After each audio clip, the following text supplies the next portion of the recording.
Fala Nação! Seja muito bem-vindo ao nosso canal. Aqui é o seu espaço para ficar por dentro de tudo sobre o Mengão. Então, já sentando o dedo no like, se inscreve no canal e ativa o sininho para não perder nenhum lance do mais querido. Inclusive o Jandrei.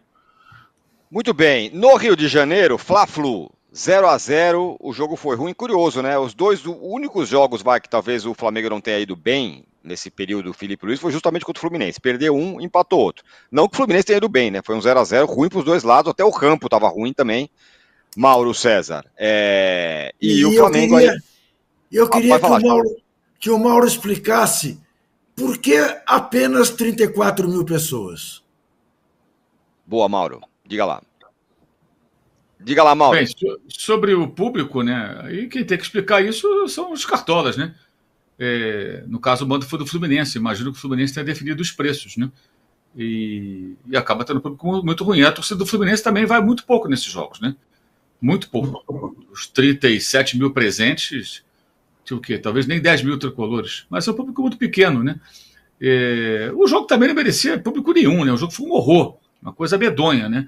Tem alguns aspectos aí que tem que ser frisados, né? A questão do gramado, pelo que eu apurei, o gramado ainda está numa fase de adaptação. Trocaram o gramado, então tem que passar umas máquinas lá e tal. Eu vou até apurar mais detalhes, ver se eu escrevo sobre isso. Tem muita gente perguntando.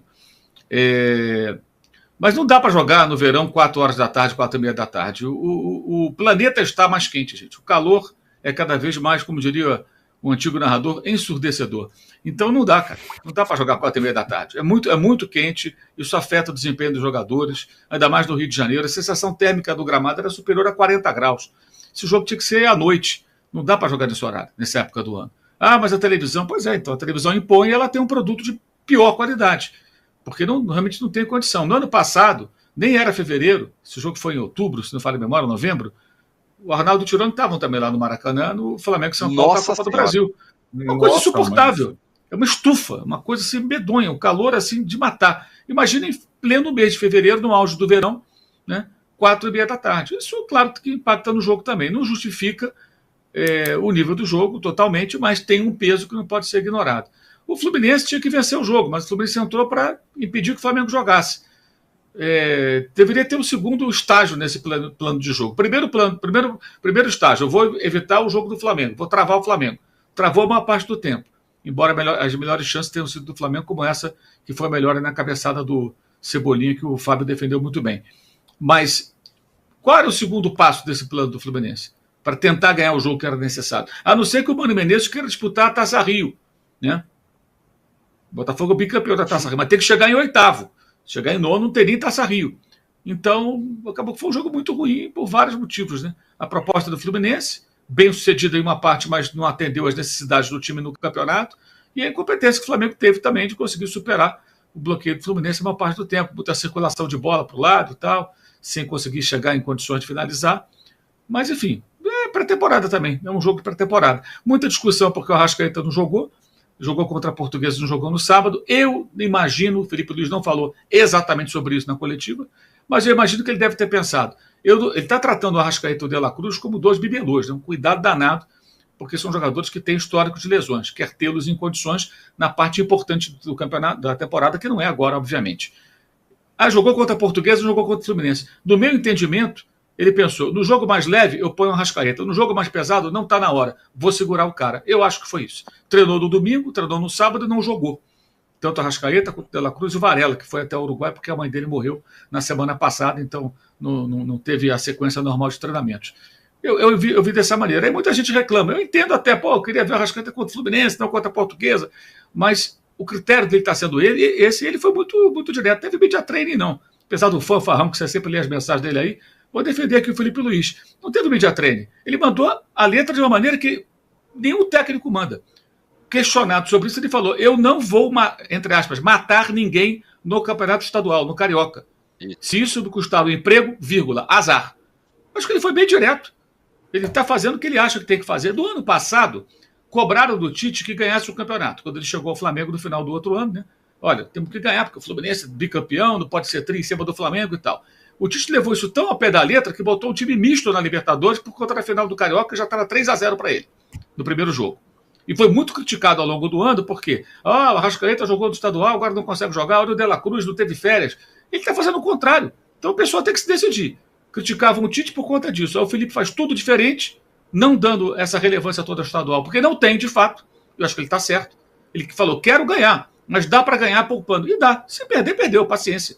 Não é o mais importante. O contexto do ano passado não é o desse. Ano passado o Flamengo vinha de uma temporada sem títulos, só de fracassos, e o Fluminense era bicampeão com vitórias em cima do Flamengo nas finais.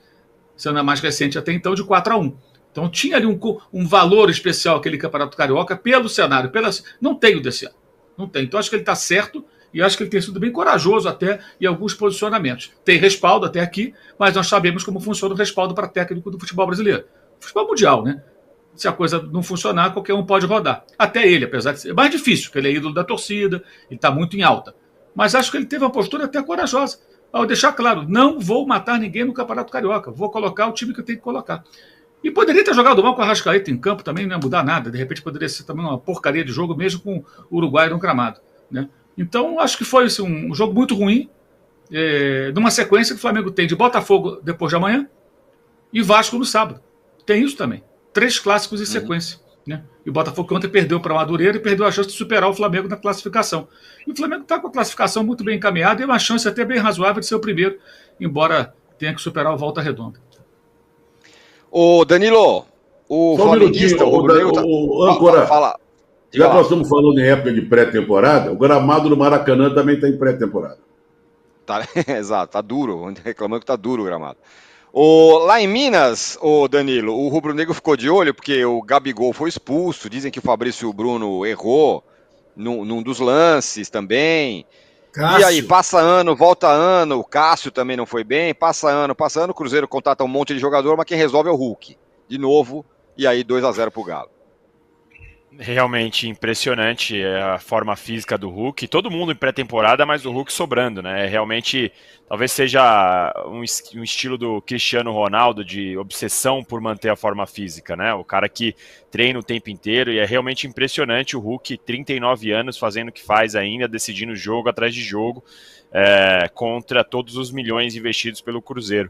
Eu tô curioso para saber até onde vai a paciência do Pedrinho, eu sempre falo isso. Para mim, o principal ingrediente ali de toda essa panela de pressão que é o Cruzeiro nesse começo de ano é sempre o Pedrinho e como ele vai reagir, porque na apresentação do Gabigol ele estava lá, fez piada, sentou do lado, brincou com o Tite e tal, e aí agora com o Gabigol sendo expulso da maneira que foi contra o Atlético Mineiro e depois o Atlético Mineiro perdendo, né?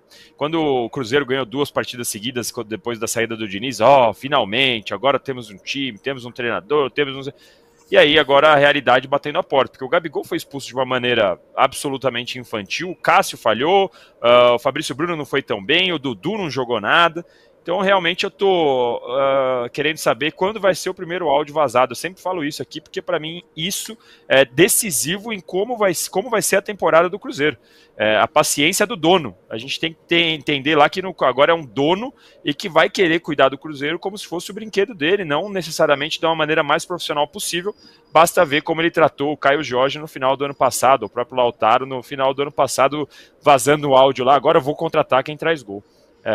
O jogo foi muito mal, o Cruzeiro deixou bastante a desejar, e o Atlético Mineiro está me surpreendendo positivamente, especialmente com o Hulk, né?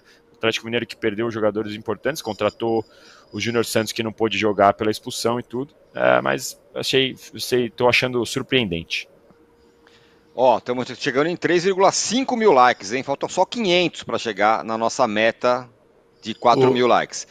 Âncora, só registrar que o Leonardo Jardim vai ser apresentado hoje. Então, a partir de agora, vai ter um técnico. Um técnico que, em tese, não deve se preocupar muito com nomes, com medalhões. Então, eu imagino que seja um técnico capaz de botar no banco quem tem que ficar no banco, não importa se é fulano, se é ciclano, se tem nome, se não tem nome. Isso vai ser muito importante para a temporada do Cruzeiro. Se deixar o cara trabalhar e tomar decisões... Agora, se tiver que escalar pelo nome, aí vai ficar complicado, aí vai ficar difícil. Essa é a dúvida que eu quero ver o Pedrinho. Pois é, e assim, é um cara que financeiramente acho que não depende disso, porque ele vem de um longo período no Oriente Médio, ganhando muito bem. É um técnico que já treinou o Mbappé, né? Ele que treinou o Mbappé no Mônaco. né, já eliminou o Manchester City, Champions League, já tem uma experiência internacional, é um técnico que tem mercado. Então, não depende desse emprego, digamos assim. É um cara já com a vida resolvida. Então, isso vai ser interessante. Uma outra mentalidade, né? Um técnico europeu, um cara com uma experiência internacional. Então, assim, para ele, acho que pouco, imagino, tá, que pouco vai importar o nome que tem A, B ou C. Porque tem gente que fez, essas contratações foram pelo nome. O Cássio já não vinha bem no Corinthians, gente. O Cássio já vinha falhando no Corinthians. Ele é reserva no Corinthians. Tem uma história fantástica, o melhor goleiro da história do Corinthians. Ok, mas ele vinha falhando. E ontem falhou de novo. Ele tem falhado. Vira e mexe, ele falha no Cruzeiro. E o mesmo vale para os outros, que eram todos reservas. Até o Fabrício Bruno era reserva, Dudu era reserva, Fagner era reserva, o Gabriel era reserva. E a expulsão do Gabriel tem um componente curioso, porque na final da Copa do Brasil, ele se deu muito bem em cima do Lianco. E ontem ele pegou a pilha e largou o cotovelo no Lianco e foi expulso. Né? Nem precisava de VAR, mas foi com a utilização do vídeo que se chegou à conclusão de que ele merecia o cartão vermelho. E, claro, comprometeu a atuação do Cruzeiro. Né? Enfim, acho que hoje começa uma nova fase. Se vai ser melhor ou pior vai depender da qualidade do trabalho e da autonomia que esse cara vai ter ou não para poder fazer aquilo que tem que ser feito no Cruzeiro. Agora, ô Mauro, teve a entrevista... é incompreensível que o VAR não tenha chamado para mostrar o Lianco pisando no Dudu, né? Porque teria sido o inverso ali. O Lianco teria sido expulso e o Gabigol poupado da expulsão por dar uma cotovelada no Lianco. Né? Mudou o resultado. Diante de 61 mil cruzeirenses.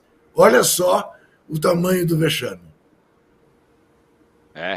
Esse ponto do Mauro é bem bom, né? O técnico. Teve a entrevista do Matheus Pereira também, né?